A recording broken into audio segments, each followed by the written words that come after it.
Well, it has been 6 years since the first disaster we had back in 2017. So after 6 years, we're opening the check-in hall. We started today with our national airline, which is Win Air, and the first flight to Sabre. So we had our opening this morning at 5:30, making sure everything is good, double checking everything before departure.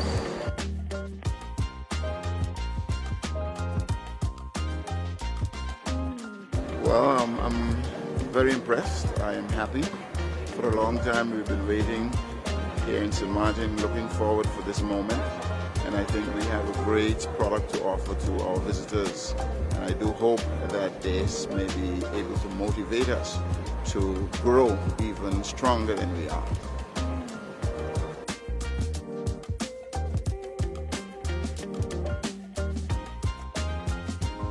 And we did the first check-in today, January 22nd, 2024. Another milestone for the airport. I think good stuff moving forward.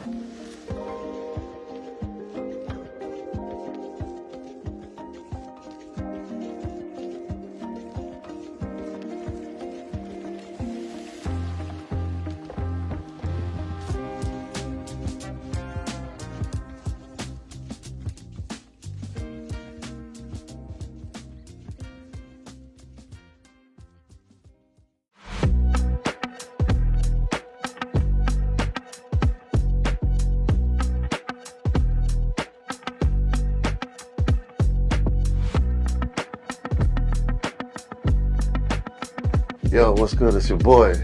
Here I come to check out that new spot we have for the Poets Lounge this weekend. But yo, bro, you sure this place ready for us? I mean, it's the Poets Lounge, you know.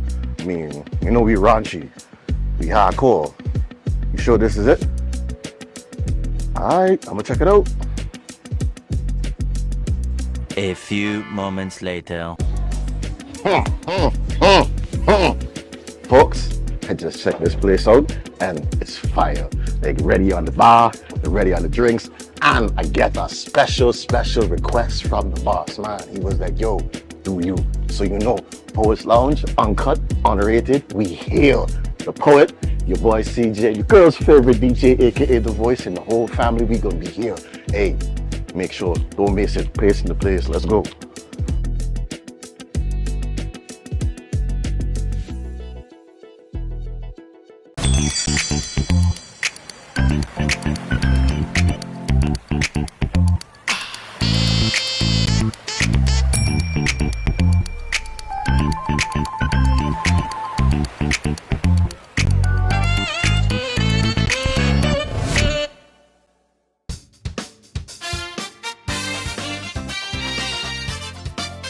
Welcome to the Late Night Show. Hope everything is okay. Hope everything is all right. I'm your host, Andrew Dick. All right, peeps.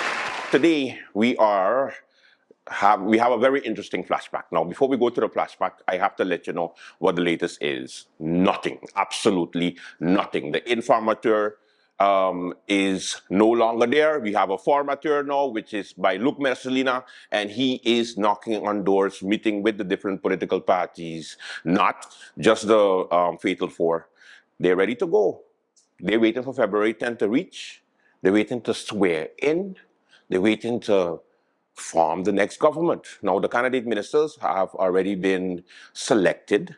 From what I'm hearing, there is a little bit of, shake-up when it comes to the different political parties that who's going to be minister, who got more votes. I got more votes than you, so I supposed to be minister, but I can't pass, but I want a cabinet job. This thing gets so nasty so quick. And these are from the small parties that preach integrity, preach realness, preach openness, and they the most silent right now.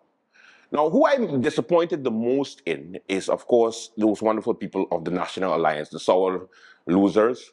Make way, the time is here, the vibe is here, giving the vibe is clear. Are you? I upset.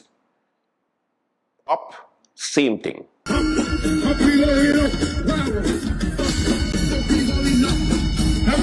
They have a whole 7 MPs there. Who the 7 MPs is that's going to come into Parliament? Oh, Omar Otley.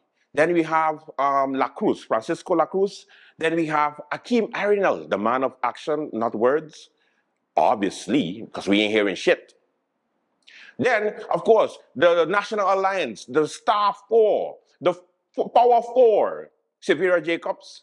Then we have Duran, Egbert Duran. Not forgetting Cloyd Marlin. And last but not least, the worst Minister of Finance that we've ever had in St. Martin, Atwell Irion. Those 7 people have been nothing but silent and hoping and wishing and praying on their knees that this fatal 4 does not come together.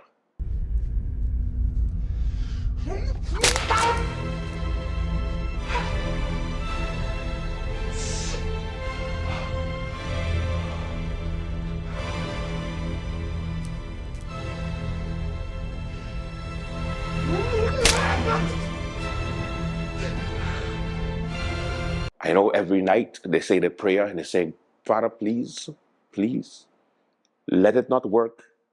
Let us go back to the polls. Give us another chance. Please, somebody hit Kevin in the truck. Please, somebody hit Kevin in the truck. Please. Nobody. Nobody. Yeah. So don't try to act so innocent. You can take that fake apology and shove it right up your hairy... Please get Olivier back from Congo, please. Father. No. No. You know why? They don't like wickedness. At the end of the day, these lovely politicians that are forming the soon-to-be opposition, word to the wise. Don't start the show when you swear in. Start the show from now, because your sitting ministers are going to be parliamentarians for the next 3 months until you get replaced as a minister. So, press briefing, we ain't hearing nothing. They go on their sad radio tours. They say what they want, but you can see they don't mean what they say. Let me say it for the ones in the back. They say what they want, but do they mean it? You are an opposition, but you're still a member of parliament and you're supposed to represent every goddamn body. Everybody. Tut boom bagay, everybody. So at the end of the day, yes, you are upset that you're not in government, but 7 is a lot better than none. The other small parties, they only have 2 seats. The big parties are the biggest wimps right now. National Alliance, where you at? Up. Bryson ain't there no more. Okay, so we get rid of him. All right. It's up to who? Who it up to now? Hello, no. Come on, man. I disappointed. Avex. Because the small parties, I expected that connivingness, and I expected the games. I expected them to, do the whole, run one way with one face, and then during this period, the transparency period, the moment where they're supposed to let the people know what's happening all the time, I expected this change. Because, of course, they have different colors. But the established parties now, and you are the biggest parties, people voted for you, more people voted for you. Well, not really, because then it's 8 people. No, not really, yeah. No, actually, more people voted against you. But you know what I mean? As our old party, you got 4 seats. As the second best party, you get 3 seats. Let me hear you, no, man. Jeez, I didn't like what's going on in this place with everybody so staying quiet and shooing and hoping for people's failure. Typical St. Martin, eh? Going like, hey, good luck. And then in the back, please, fail. Jeez, man. Oh, welcome to St. Martin, I tell you. All right. So that's the situation where it is to the formation process. Of course, the governor sent out a press release yesterday after the late night. Let everybody know that Dr. Luc Mercelina is the formateur. So, basically, they have to, as a formateur, he has about 3 weeks to bring in the names, bring in the report of, it working. Of course, everybody's looking forward to the swearing-in ceremony. I know everybody's going to be taking their seats for now because they need to be members of parliament. First, I get in a lot of questions, and I am so tired of explaining it, but I guess you don't watch all my shows, so I should forgive you, but at the same time, I don't. I'm tired of explaining how this process works. So again, listen up. After they swear in, right?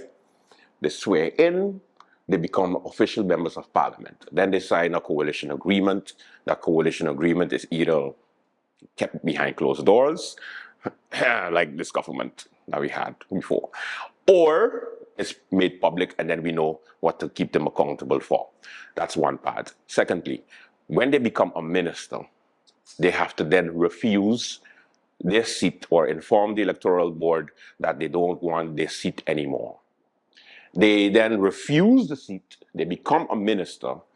The refused seat would go to the next person in line. So, for example, in the case of the USM, Dr. Luc Mercelina would become the prime minister. Therefore, there is a seat left back. Reginald Bruch is next up on the list. Reginald Bruch then comes in and takes his spot. However, Reginald Bruch wants to become the minister of VSA. He wants to become the next minister of everything. So, guess what? Bruch would then go become a minister because I didn't hear no skeletons in his big closet yet. So I guess he's going to pass screening. And then, of course, with Bruch moving up to becoming a minister, then the seat becomes available again. The next person in line will be Julian Rolox Jr. He would become an MP. Shamia Roseberg would stay as a member of parliament. So those two would then represent the USM in parliament while you have a minister of general affairs, which is the prime minister, Luc Mercelina, and you have the minister of VSA, which would be, if he passes the screening, of course, Reginald Bruch. That's how it goes. However, Reginald Bruch would have to first become a member of parliament, then wait until his screening is finished. If everything goes according to plan, then he informs them that, hey, he don't want to be an MP no more because he wants to be a minister. He gets sworn in, and then the next person in line comes in. So I hope I explained it good enough, because it's the same thing with the No party where everybody's a bit confused as to the succession. Because you have this whole contract business with the two candidates, Lyndon Lewis and Kevin Mingret. We're going to see if the governor is going to swear in Mingret, who is the second seat holder for the No party. Christopher Emmanuel wants to become a minister. Kevin Mingret, of course, wants to stay in parliament.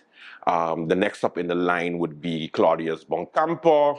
Of course, Claudius Boncampo was suspended due to his conviction, so then he would become a member of parliament, gets suspended immediately after he's sworn in. Yeah, I know. We would start to pay him while he's suspended, because the way that justice works is that guilty until innocent. No, innocent until guilty. I don't know. The Dutch would know better than me. Anyway, so he has to go straight down to Holland.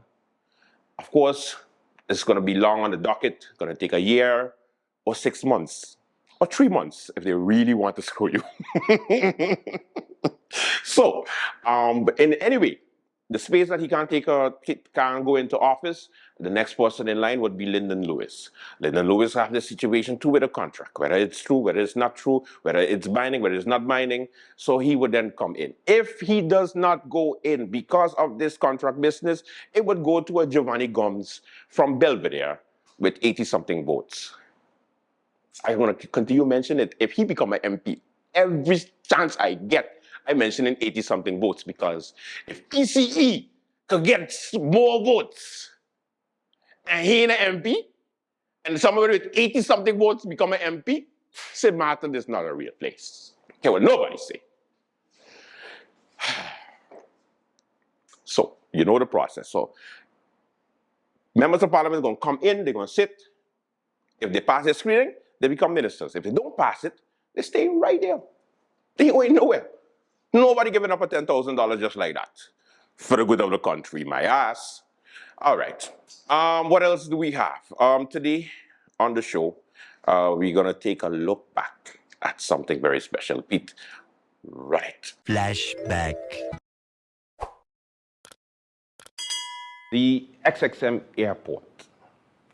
Now, the airport had a very interesting week.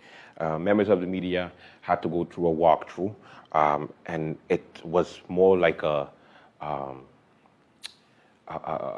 day in the past, because it's basically the same thing, but with more workers around, with more hard hats and more safety hazards, and presentations about, bringing back the airport to its former glory.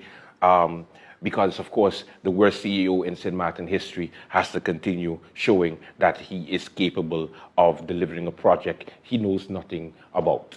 Now, during the walkthrough, I was part of it. One of the most important things that I was able to get out of this media tour from the St. Martin airport is the Carl and Son sandwiches. Oh my God, it was really good. I had like 2 of them.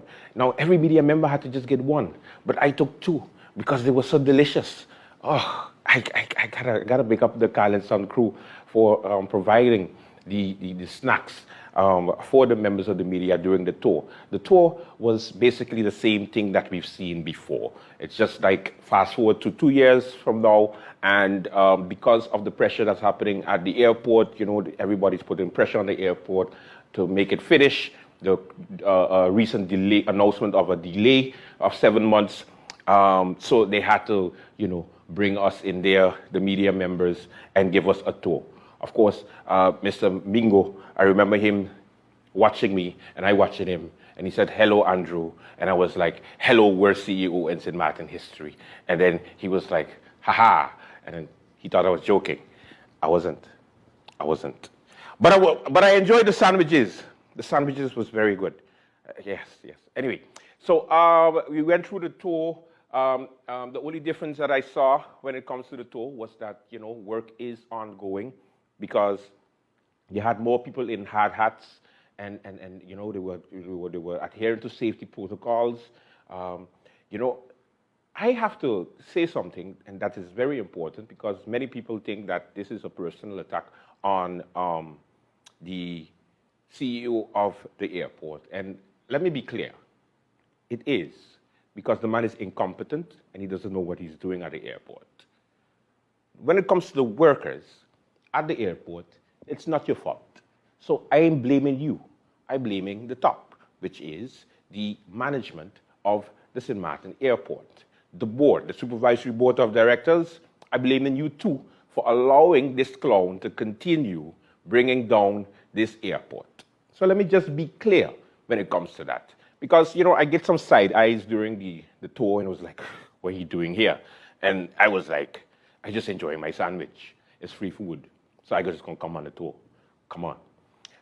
Either way, the explanation that I received from the project manager, Mirto Brill, about the report being there in 2017, being issued, and then another company doing the same report in 2019, and certain things was already in the report and then was rehashed, and then that's the reason why we have a 7-month delay in the reconstruction of the terminal building.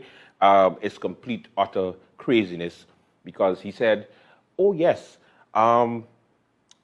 it's an oversight. An oversight is what he called it, and then he said, we should have an investigation about it. We definitely should have an investigation about it. But for now, let's look forward into finishing the building. And my thing is, no, somebody has to be held accountable. If it's not the Council of Ministers who's the shareholder, then it should be the management. If it's not the management, then it should be the CEO. Because we can't be adding $9 to $10 million extra on top of an airport that had to be finished a long time ago. Which brings me to the Parliament meeting which took place on Friday.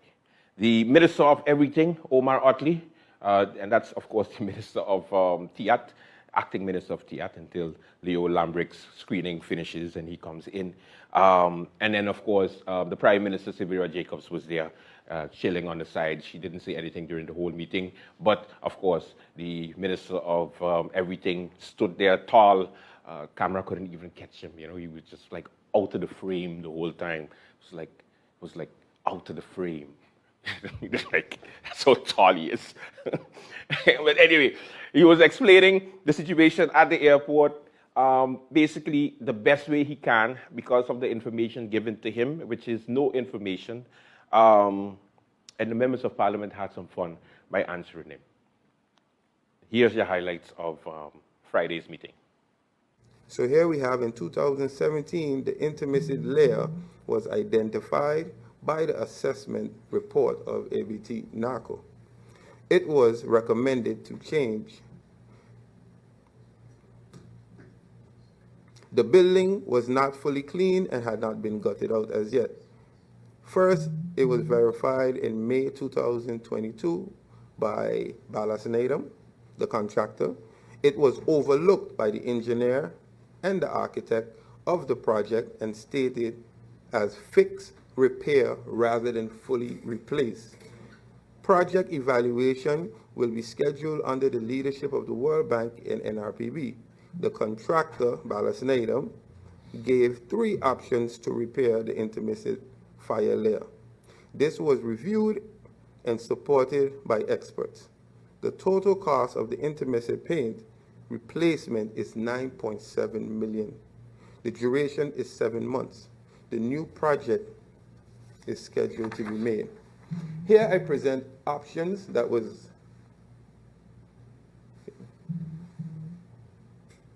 given to me and the COM.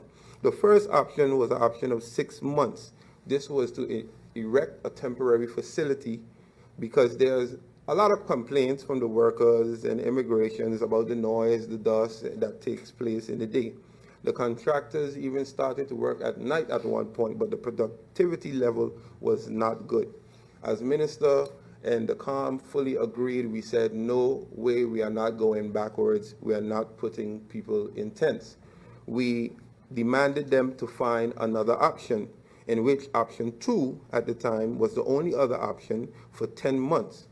Together with the airport and the experts, we managed to find a solution that took us from 10 months delay to 7 months, with still hopes that we can bring down the time.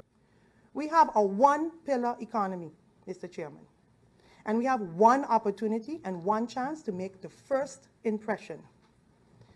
The customer journey is what makes the customer experience, and it starts and ends well. And if it starts and ends well, the customer is very likely to retain positive memories about it. The CEO again stated yesterday in the Daily Herald article, the only approach is tactical. All hands on deck. Bottled water, Wi-Fi, and can I help? I'm trying to say it the way the CEO would say it.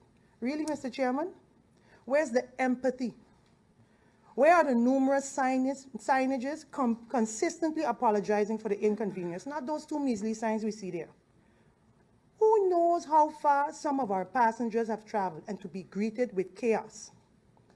And they don't want to hear from a flight crew, which I've heard on numerous occasions, that sorry for the inconvenience. No, Mr. Chairman, they want to hear it from the airport with sincerity and empathy. An apology and some empathy will go a long way, Mr. Chairman. Mr. Chairman, the consultant said that it's an oversight. If it's one thing I know of this minister, with his engineering skills, it wouldn't have passed him. It wouldn't have passed him, not this minister. So for the minister to come here and say that this is what he get from the consultant, I would have liked to see what that conversation was in the corner between he and that consultant.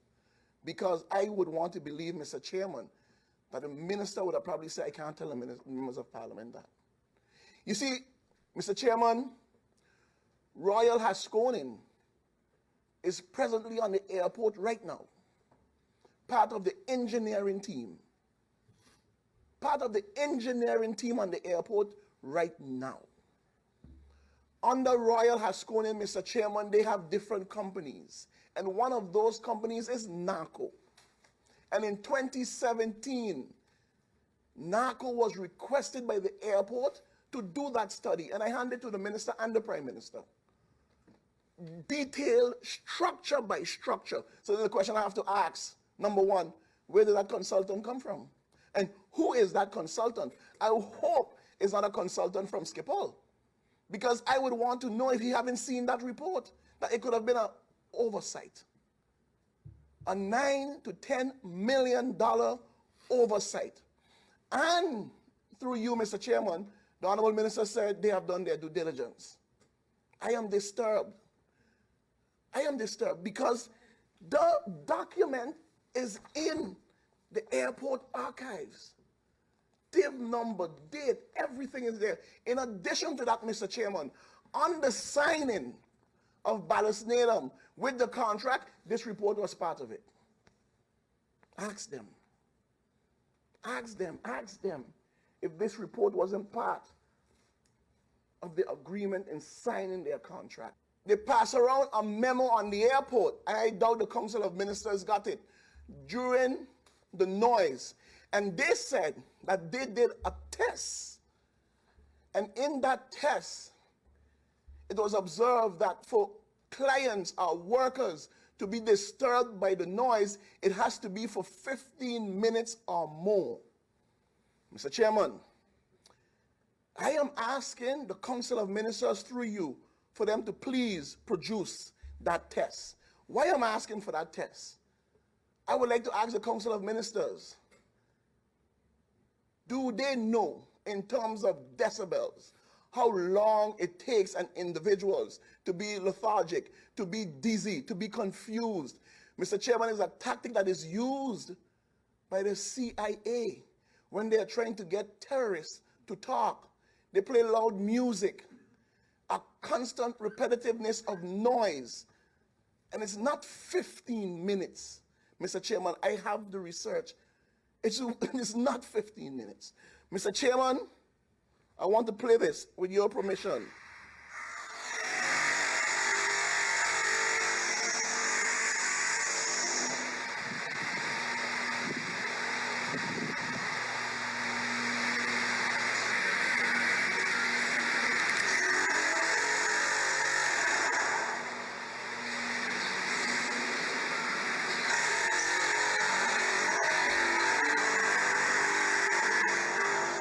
Thank you very much, Mr. Chairman.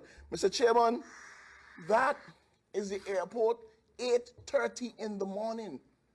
My colleague Grisha Heiliger Martin make mention, what if something from the top fall to the bottom? That is 8:30 in the morning, and that went on for 3 minutes straight, Mr. Chairman. 3 minutes straight. That the workers have to deal with every day. The passengers have to deal with every day. So the construction agreement having been signed in October 2021. However, there is quite a history before that. And fact is, reconstruction delays or not, World Bank bureaucracy or not, COVID pandemic or not, up until now, the main reason for the overall delay in the financing of the Princess Juliana International Airport following Hurricane Irma is political. Is political. And when I said that, I don't know if the minister acquainted himself, that's the part I'm talking about.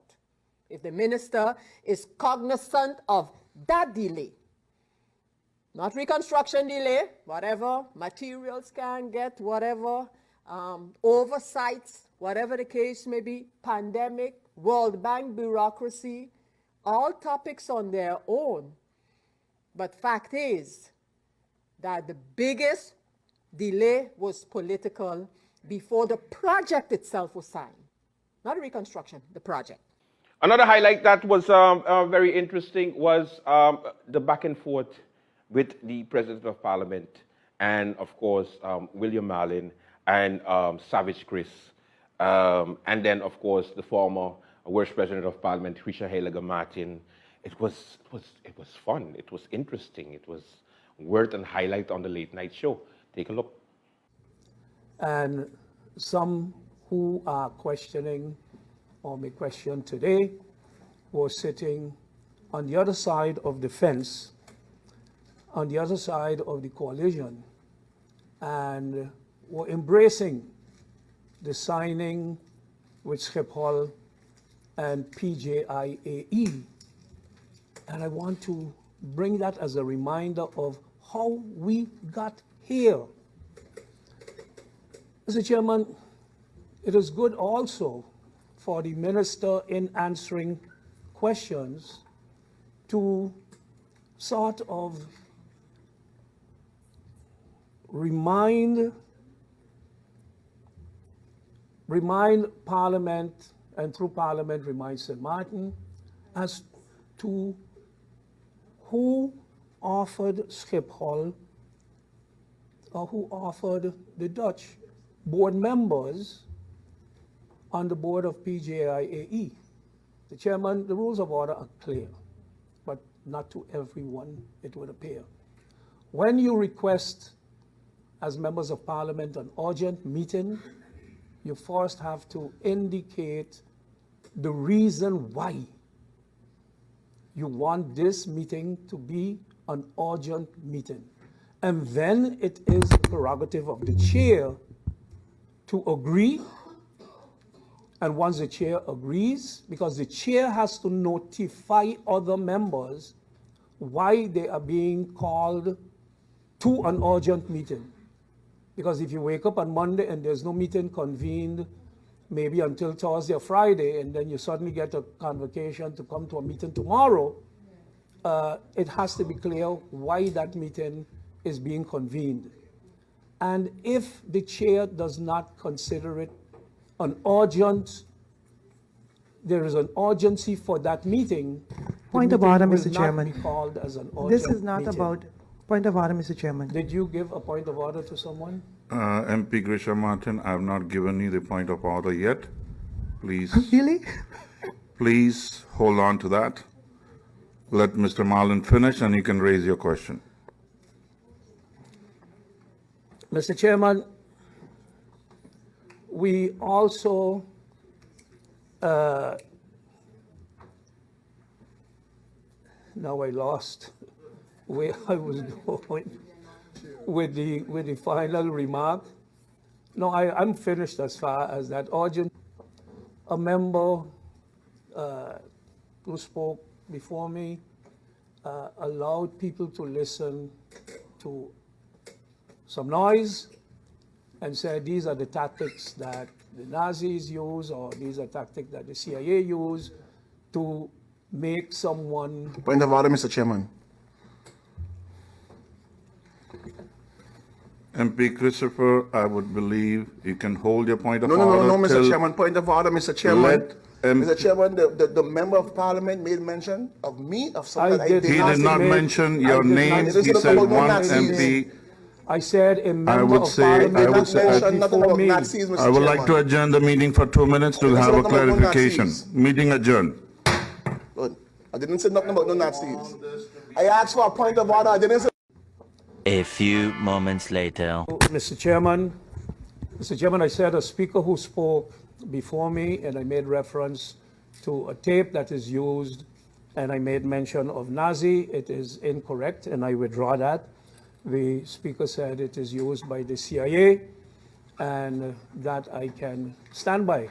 Now, let me get to former minister and current member of parliament, independent member of parliament, Ludmila de Wever, who had a very interesting statement that I have to highlight, because when I saw this, I said to myself, did she just say this on the floor of Parliament?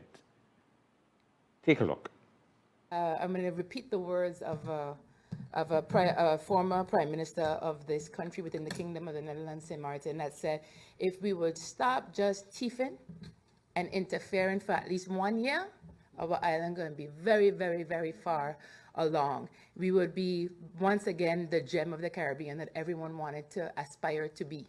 And so take it where you want to go with that. I will have more opportunities to go into that deeper, but if we would just stop thieving and hooking up our own, then maybe we would get somewhere. You see that? She said, she literally used the word thieving now. No, I want to hear it again. If we would stop just thieving and interfering for at least 1 year, our island going to be very, very, very far along. We would be, once again, the gem of the Caribbean that everyone wanted to aspire to be. And so take it where you want to go with that. I will have more opportunities to go into that deeper, but if we would just stop thieving and hooking up our own, then maybe we would get somewhere. Now, of course, Brother Hyacinth Richardson, one of the most hardworking MPs in Parliament, had a clapback. He had an answer for the good MP, and he made it very short and brief. I'm going to be very brief, and I'll be back in the second round, but I want to say for the record, the National Alliance don't thief. Thank you, Mr. Chairman. So all in all, what did we learn today? We learned that if we stop thieving, if they stop thieving for at least 1 year, St. Martin will be in a better place. I think that is one of the most honest things that was said by a politician in St. Martin history. I think we're going in a good direction. Yes, we are. Question is, which party she go run on for the next elections? I want to see. I want to know. Somebody let me know. Welcome to the Late Night Show. We have a good one for you. Let's begin.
Mom. How are you? Hi, darling. I'm fine. Just calling to say hi. Oh, okay. We got over here. Girl, I hear watching this movie and it.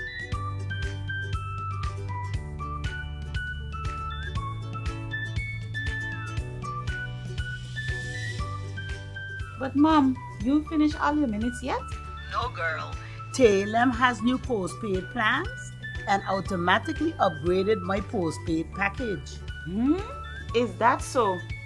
Guess what? I am getting more minutes and almost double the amount of data for the same price. I guess I'm making a switch now. Let me call you back, Mom. Hey Tash, you have tell him new postpaid plans?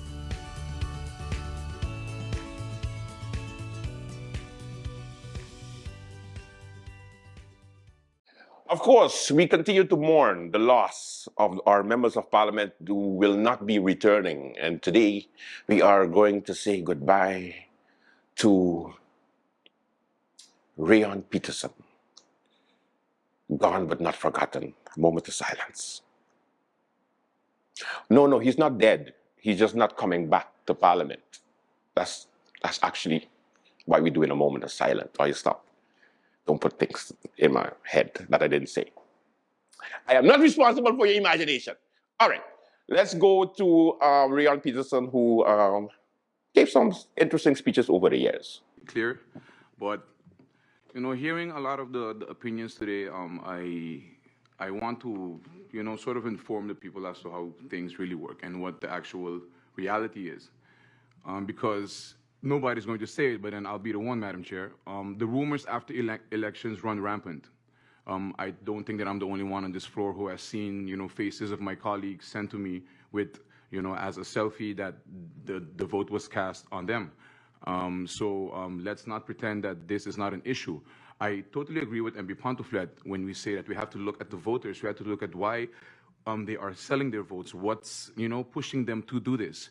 And while that is a real issue, I also have to look at the politicians who condone this, the politicians who actually do this, the politicians who prey in those 3 months on the weak people out there who struggle to put bread on the table, and go to them and say, you know what, if you would need any help, maybe you can help me. Because that's what happens in this country. And, like some MP said, maybe it's 5%, maybe it's 10%, but if that 10% gets elected, then we have a problem. So let's not pretend that the issue is not there, because every single elections, it comes out, and within a couple of months, it goes back down the drain. That's what happens here in St. Martin. To look at informing the voters is one thing, but to actually do something about it is another. When you look at the legality and the technicality of things, Madam Chair, I feel the need to explain how it actually works, because, I fear for misinformation on this floor sometimes. To start off, Madam Chair, it is not the prerogative of the members of Parliament by law to dictate anything that has to do with the inside of the polling station. That is the current law right now.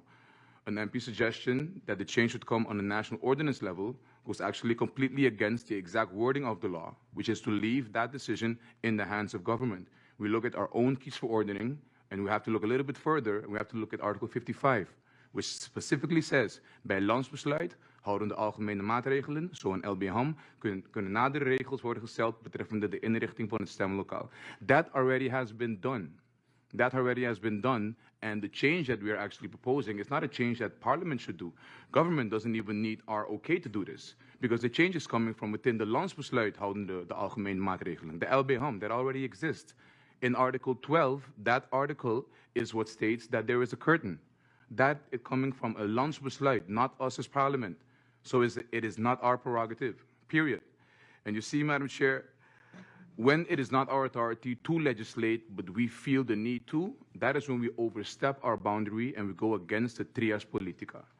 So again, Madam Chair, to reiterate, government does not need Parliament's okay to make this change, nor it is our duty to try to make it so, because we as legislators have this tendency to think that because we can legislate on a certain specific level, which is a national ordinance level, means that we actually have to. And a lot of the times when we do this, we mess up an already working system that goes down. And that is only maybe lacking in enforcement. So, verzadiging van de wetgeving is what we risk, and that is going to be the consequence every time we keep this up. And I'll just leave that at that. Thank you, Madam Chair. irony is going to be the word of the day for me today, because what was just mentioned is exactly the problem that I was talking about. What we just heard, a quickly drawn up initiative, that is exactly the issue. That is the exact problem that I'm mentioning, because now we're going to get a little bit technical. Now we're going to look at what the process is to change een LBHAM, een landsbesluit houdende algemene maatregelen. Because it was the intention of the legislator back then to make sure that it is not parliamentarians who dictate what a polling station looks like. You know why? Because that is the rat minding the cheese. That is us right here making sure that that polling station looks exactly how we want it to look so that we can do whatever we need. That is exactly why it was taken away from us as Statenleden, which is coming from a kiesverordening, which we established as Statenleden. And we delegated that onto the government for them to do a landsbesluit houdende algemene maatregelen. Why? Because that landsbesluit goes through a far more rigorous process than just an initiative from here, because that goes to the Council of Advice too. But it also goes to the whole of government. It goes to the Council of Ministers as well. They need to now do their due diligence to make sure that they, as government, as the executive branch, those who actually have to enforce what goes on at these polling stations, know what they're doing. But no, what we like to do as MPs is pretend that it's our prerogative, it is our job, so we have to legislate it. Well, guess what? If we passed that initiative that was just mentioned just now, we would have a problem with enforcing the kiesverordening, we would have a problem with enforcing the current landsbesluit, the LBHAM, that actually pertains to Article 55 that I just mentioned. The curtain is not that big of a discussion. The curtain is actually a discussion that fits right into Article 55 of the National Ordinance and current Article 12 of the landsbesluit. So if we want to get technical with it, then I get it. But let's not give an emotional reaction and say that, 3 years have passed and no initiatives have been. Yeah, well, 3 years have passed and many initiatives have been sent, and the Council of Advice has chopped down most of them. That's a fact as well. So let's not pretend that this changing of an LBHAM, because the process seems or sounds as if it's just passing the buck to the government, means that it's a shorter process. No, it is not. It's actually a more informed and rigorous process than just us making an initiative just like we just did on a Word document and sending it straight to the Council of Advice. So let's up the standard and let's get serious about this, Madam Chair. Thank you. Goodbye, so long. Well, he's coming back as a minister if his screening goes good, so at least he's going to be Minister of Bromi. It's going to be a whole nother story with he. Remember yesterday when I made that joke? 25, 25, 26, 27, 28, 29, 30, 30, no one back, mullet bay, how much you want, mullet bay, I'm sorry, how much you want, I'm sorry, how much you want it, how much you want it, it's yours! Send my 10%. All right, that does it for the late night show. Thank you so much for watching. Until tomorrow, have a good one. Bye-bye. How you say? Everything safe? How the party so dead? How come the girls over there and you over here? You waiting on me? All right, you know what? Flip me a card here. Let me get a card here. Yeah, give me a card here. Yeah, all right. St. Martin, how are you so dead? Are you waiting for me? Are you waiting for juking, man? Let me go to this jukebox here, see what, make sure they got it in here. No, not that one. No. Yeah, King James, juking me? Yeah, that one. Let's do this thing. Let me do this thing, man. I know I did. It's King James.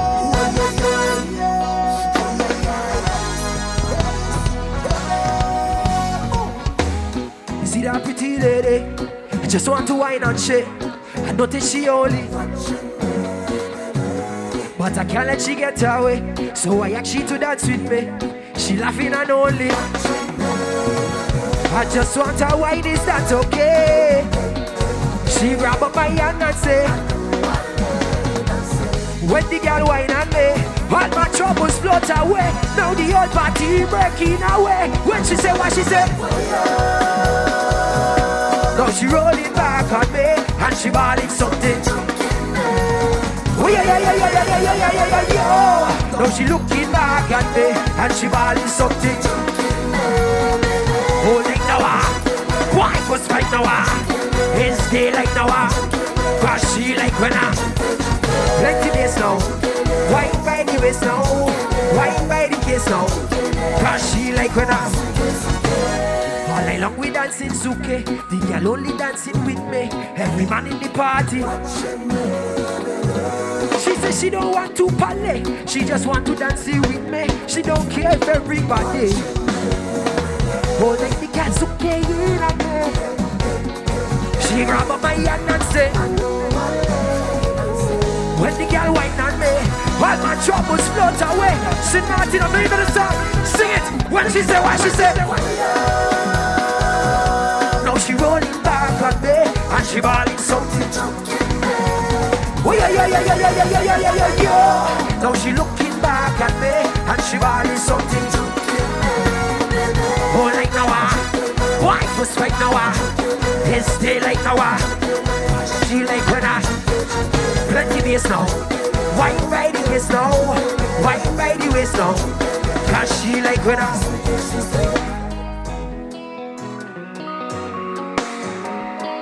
Good night, St. Martin. How you feeling?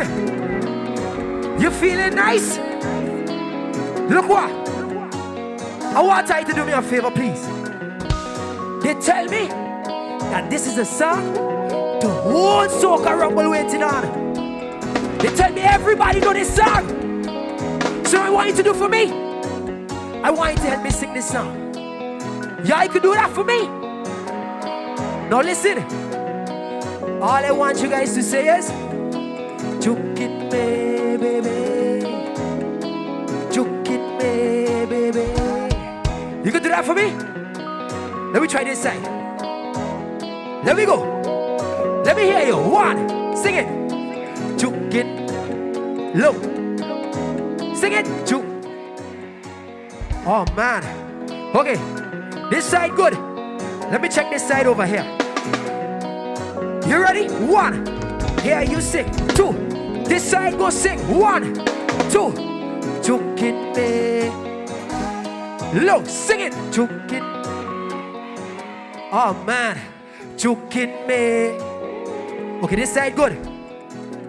I can't leave without checking this one right here, this side in the middle here. I got to check this side here. Okay? Let me go. One. Get ready to sing. Two. Get ready to sing. One. Two. This side. Sing it for me now. How are we saying now? Oh, wow. Sing it. One more time. Sing it. You guys sound beautiful. But look what. I have a question now. Soca Rumble, Festival Village.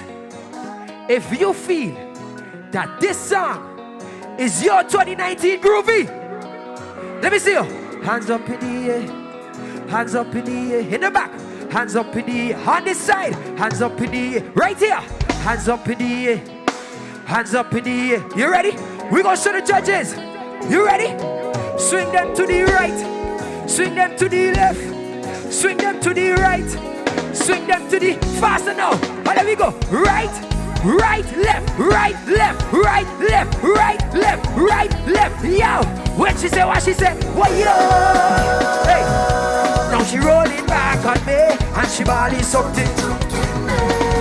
Oh yeah, yeah, yeah, yeah, yeah, yeah, yeah, yeah, yeah, yeah. Now she looking back at me and she bawling something. Oh like now, wife was like now, his day like now, cause she like when plenty days now.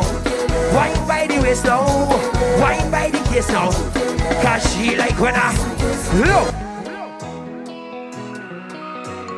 You know what I noticed? You know what I noticed? You see that girl playing tough. She playing tough. But I'm gonna deal with she now. Take my jacket.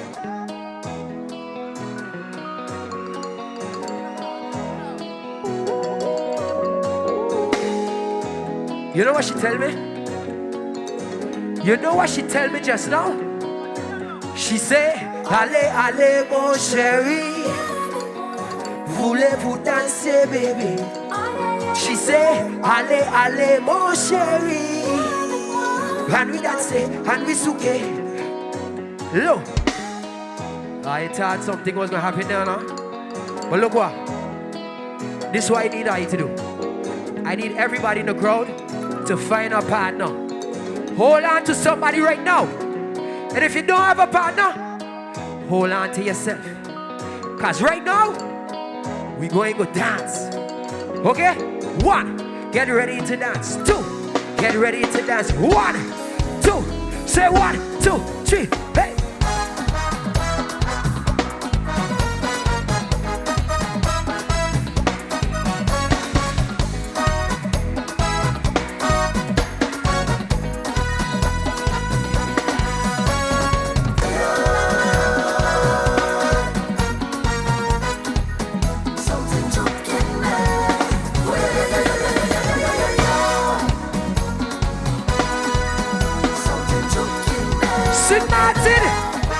That is my time. I want to tell you a good night and a love for you. All right.